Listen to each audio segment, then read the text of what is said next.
Dear students, I, Suresh Kumar, Principal, Government Senior Secondary School, Boys, Guru Ar Sahai, is coming to you with my lectures on your chapter Hassan's attendance problem in the course of 10 plus 2 General English. We have discussed the character sketches of the narrator and Hassan and a brief summary of the chapter. Now, today I will discuss the theme of this lesson. Yes, beta, I want to warn against you the harmful effects of COVID-19 second wave.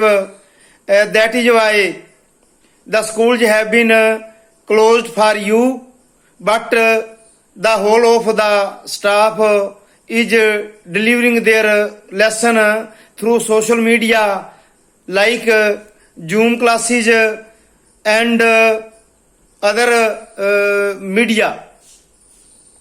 I am going to upload this lecture on YouTube channel.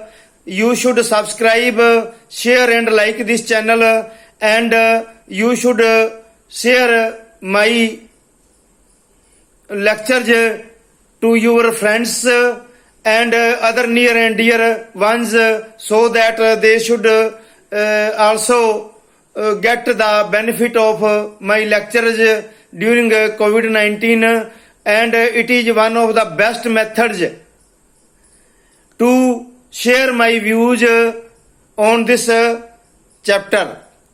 Now I am coming to the point. Yes, beta, listen to me.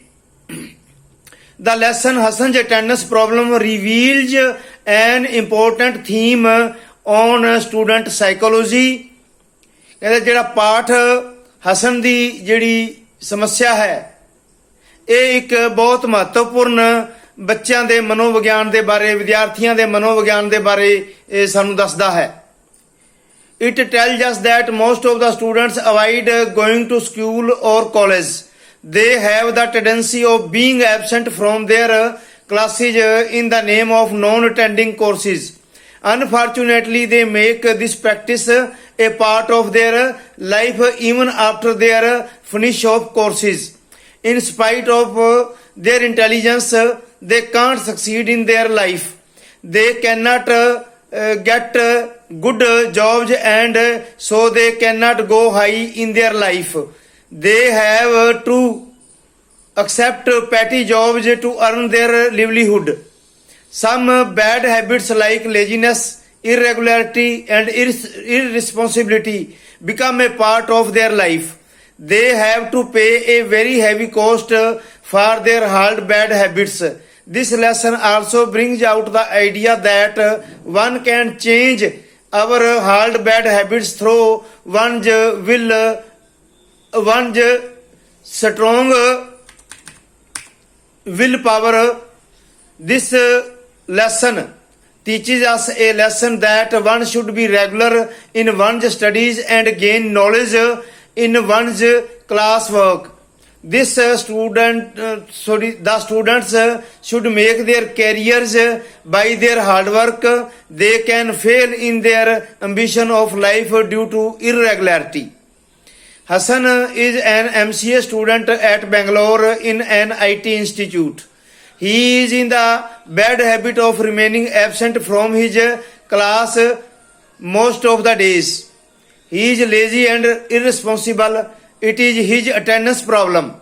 But he always stood first in his class. He prepared only some expected questions from the point of view of examinations. He makes fun of those boys who work hard, but his intelligence fails due to his incomplete knowledge. Hassan's parents dislike him, so they separate him from themselves.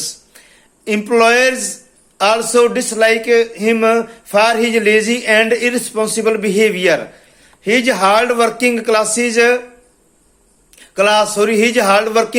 fellows rise in life and become rich. Hassan has to live hand to mouth due to his petty job as he goes on losing all his good jobs due to his bad habits. Hassan meets his class teacher after a very long time as a salesman selling CDs of software. He feels ashamed and disappointed. His teacher advises him to give up his bad habits. She says that one can lose a battle but one can always win a war. He assures his teacher to improve himself by giving up bad habits and will rise in life. Beta, this was all about theme of the lesson in English.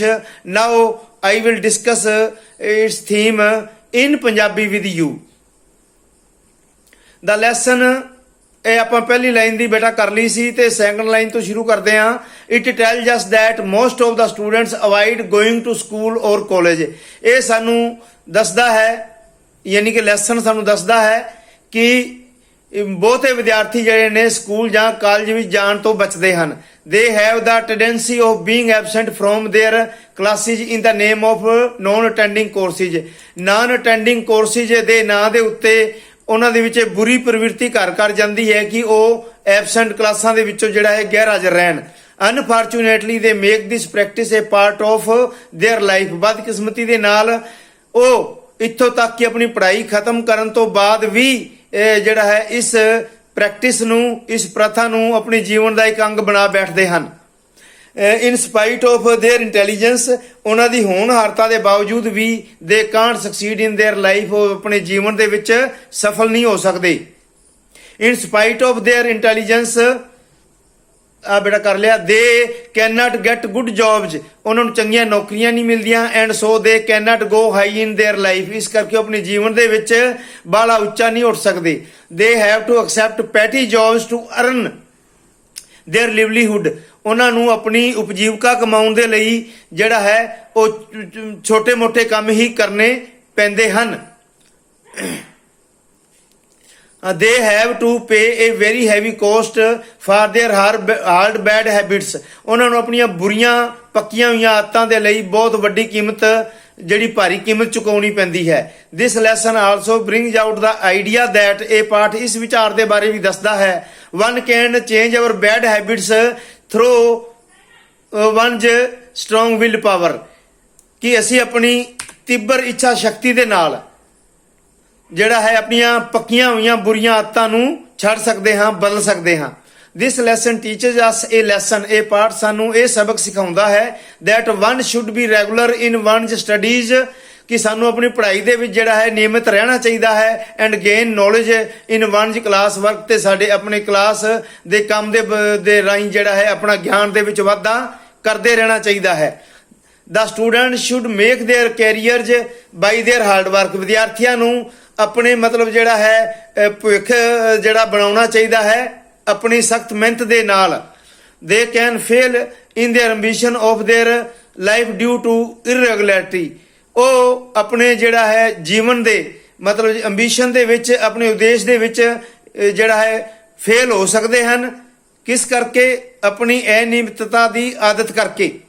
Hasan is an MCA student at Bangalore, Hasan ਜਿਹੜਾ ਹੈ ਬੰਗਲੌਰ ਦੇ ਜਿਹੜਾ ਹੈ ਇੱਕ institute ਦੇ ਵਿੱਚ ਜਿਹੜਾ ਹੈ ਇੱਕ MCA ਦਾ ਵਿਦਿਆਰਥੀ ਹੈ, ਇੱਕ ਸੰਸਥਾ ਦੇ ਵਿੱਚ ਵਿਦਿਆਰਥੀ ਹੈ.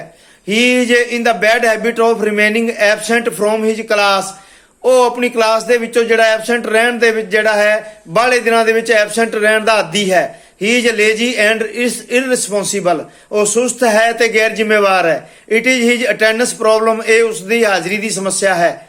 But he always stood first in his class, ਪਰੰਤੂ ਹਮੇਸ਼ਾ ਆਪਣੀ ਕਲਾਸ ਵਿੱਚ ਅਵਲ ਰਹਿੰਦਾ ਹੈ.